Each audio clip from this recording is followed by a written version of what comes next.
नमस्कार, आदाब। लाइव हिंदुस्तान पर आप देख रहे हैं वीडियो शो दीन दुनिया। आप कनेक्ट हो गए हैं इमरान खान के साथ। सबसे पहले हमारे वीडियो को लाइक कर लीजिए और उसके बाद इसे ज़्यादा से ज़्यादा शेयर कीजिए व्हाट्सएप पर, ताकि ये ज़्यादा से ज़्यादा लोगों तक पहुंच सके। 26 अक्टूबर 2024 को अल सुबह इसराइल ने ईरान पर जब हमला किया तो उसके बाद एक सवाल मंजर आम पर गश्त करता रहा कि ईरान पर हमले के लिए इसराइल ने मिडिल ईस्ट में मुकीम कौन से अमेरिकन एयरबेस का इस्तेमाल किया होगा, क्योंकि ईरान पहले ही अरब मुल्कों को धमका चुका था कि अगर जिसने भी उसके खिलाफ अमेरिकी एयरबेस दिए वो इसका अंजाम भुगतने के लिए तैयार रहे।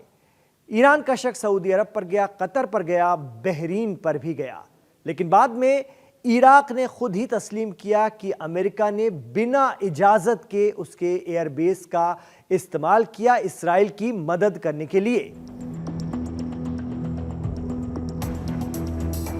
इसकी शिकायत इराक ने यूएन में खुद की है कि अमेरिकी प्रशासन के जरिए इराक में बनाए गए कॉरिडोर का इस्तेमाल धोखे से किया गया और यहीं से इसराइली फाइटर जेट उड़ाए गए, क्योंकि अरब मुल्कों को ईरान पहले ही समझा चुका था कि किसी ने भी उस पर हमले के लिए अमेरिका और इसराइल को अपने बेस दिए तो फिर इसके परिणाम के लिए भी वो तैयार रहें। दरअसल इसराइल और ईरान की दूरी करीब 2000 किलोमीटर है, इसलिए उतनी दूर से सीधे हवाई हमला करना और वापस लौटना मुमकिन नहीं है। ऐसे में मिडिल ईस्ट में कहीं ना कहीं ठिकाना बनाना ही पड़ता है। बहरहाल ईरान ने हमले के बाद जिन अरब मुल्कों पर शक किया था उनमें से सऊदी और कतर के साथ तो ईरान ने अपने ताल्लुकात बेहतर कर लिए हैं, लेकिन एक मुल्क है बहरीन, जहां से ईरान मुखालिफ आवाजें उठती रही हैं। जनता के जरिए नहीं, ये आवाजें हुकूमत की तरफ से उठती हैं।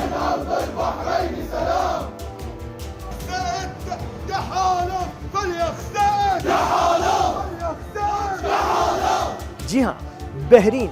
बात बहरीन की करें तो यहां की आबादी प्रो फिलिस्तीन और एंटी इसराइल है, जबकि हुकूमत प्रो इसराइल है। बहरीन में राजशाही है। किंग हमाद बिन ईसा आले खलीफा बहरीन की हुकूमत को चलाते हैं। वो यहाँ के बादशाह हैं। वही प्राइम मिनिस्टर और कैबिनेट को अपॉइंट करते हैं। बहरीन फारस की खाड़ी में वाक़ एक छोटा सा मुल्क है। ये कई छोटे द्वीपों से मिलकर बना हुआ है। बहरीन को खाड़ी का मोती कहा जाता है। बहरीन में तेल के भंडार, समंदर और रेगिस्तान सब कुछ है। सऊदी अरब का करीबी मुल्क है बहरीन, लेकिन ज्यादातर आबादी शिया है। मीडिया रिपोर्ट्स के मुताबिक वहां की शिया और सुन्नी आबादी मिलकर फिलिस्तीन की आज़ादी के हिमायती हैं। दूसरी तरफ बहरीन की सरकार इसराइल से अब्राहम समझौते के तहत बंधी हुई है। अमेरिका ने ही इसराइल और यूएई, बहरीन और मोरक्को के बीच अब्राहम ट्रीटी करवाई है। ऐसे में लेबनान और यमन से उठती इसराइल मुखालिफ आवाजों का साथ देने के लिए बहरीन से भी एक तंजीम तेजी से उभरी है, जिसे अल अश्तर ब्रिगेड कहा गया है। ये 2013 में कायम हुई थी। अल अश्तर ब्रिगेड बहरीन हुकूमत के खिलाफ मानी जाती है। बहरीन क्योंकि ईरान के करीब पड़ता है और इसकी आबादी में ज्यादातर शिया हैं, ऐसे में एंटी इसराइल मिलिशिया अल अश्तर ब्रिगेड को ईरान की तरफ से मदद का इल्जाम लगता है। कहा जाता है कि हिजबुल्लाह और हौसी फाइटर्स की तरह ही अल अश्तर भी ईरान का प्रॉक्सी संगठन है। ईरान की पासदाराने इस्लाम या IRGC ने ही अल अश्तर ब्रिगेड के लड़ाकों को ट्रेनिंग दी है और फंडिंग भी करती है। यही वजह रही कि जब लेबनान में इसराइल के जरिए Hezbollah chief Sayyed Hassan Nasrallah को कत्ल किया गया तो बहरीन की तरफ से भी इसराइल पर अटैक हुआ था। हालांकि ये खबर लेबनान की तरफ से होने वाले हिजबुल्लाह के बड़े हमलों के बीच दब गई, लेकिन कहा जा रहा है कि अल अश्तर ब्रिगेड ने भी बहरीन से इसराइल पर रॉकेट दागे थे।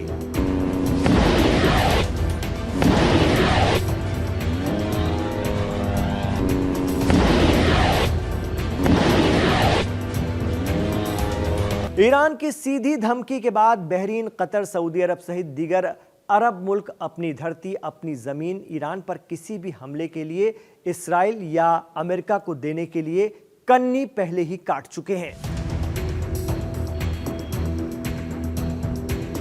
ये मिडिल ईस्ट में ईरान का दबदबा ही माना जा रहा है कि फिलहाल कोई भी अरब मुल्क उसके खिलाफ अमेरिका की मदद नहीं कर रहा है। इस बीच ईरान ने अपना डिफेंस बजट 200% बढ़ा दिया है। इसे देखकर लग रहा है कि ईरान किसी भी सूरत में अब पीछे हटने वाला नहीं है। ये भी कहा जा रहा है कि ऑपरेशन ट्रू प्रॉमिस 3 जल्द ही शुरू होने जा रहा है। इस बार दुनिया फिर ईरान की ड्रोन, मिसाइल और हवाई ताकत का नमूना देखेगी।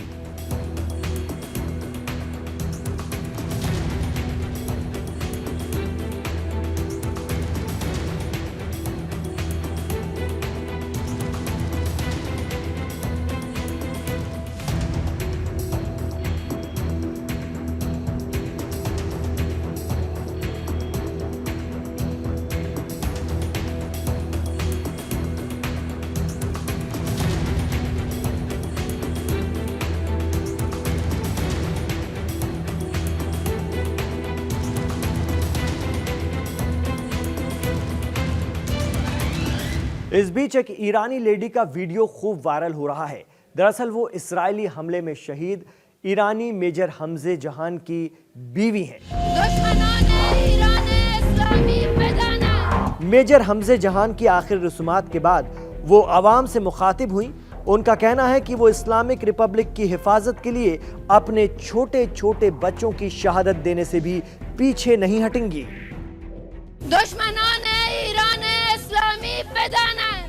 ईरान की दुश्मन ये जान ले, अगर हमारे लीडर हुक्म देंगे तो मैं अपने 3 माह के बच्चे और 7 साल के बेटे को भी शहीद करने को तैयार हूँ। जियोनिस्ट रजिम ये अच्छी तरह समझ ले कि इस धरती के लिए मेरे शौहर हमजा अकेले शहीद नहीं हुए। ऐसे हजारों हमजा हैं जो इमाम खामेनेई के लिए अपनी जान देने को तैयार है। नेतन्याहू ये समझ ले कि मैं अपने पति हमजा की डेड बॉडी वापस नहीं चाहती हूँ। ये तो हमारे लीडर की एक आवाज पर दी गई अपनी जानों का तोहफा है।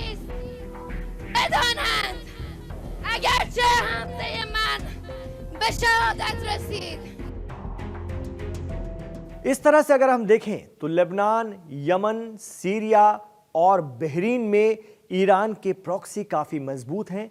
कहा जाता है कि कुल 41 से भी ज़्यादा तंजीम हैं पूरे खत्ते में, मिडिल ईस्ट में, जो ईरान की प्रॉक्सी हैं, ईरान के ज़रिए मदद पाती हैं और वो इसराइल को परेशान कर सकती हैं और करने की तैयारी में हैं। तो कहीं ना कहीं ऐसा लगता है कि ईरान पर हमला करके इसराइल ने एक बड़ी गलती कर दी है। क्या इसराइल को बुरी तरह से नुकसान उठाना पड़ सकता है? ईरान को छेड़कर बड़ा खामियाजा इसराइल को भुगतना पड़ सकता है। आप क्या महसूस करते हैं, यह हमें कमेंट बॉक्स पर जरूर बताएं। दीन दुनिया में इमरान खान के साथ कनेक्ट होने के लिए आखिरी तक बहुत बहुत शुक्रिया। आप हमारे वीडियोस को लाइक कीजिए और ज़्यादा से ज़्यादा व्हाट्सएप के ज़रिए शेयर कीजिए ताकि ये ज़्यादा से ज़्यादा लोगों तक पहुंच सके। और हमें ये भी ज़रूर बताइए कि आप हमारे इस शो को लाइव हिंदुस्तान पर कहाँ से देख रहे हैं।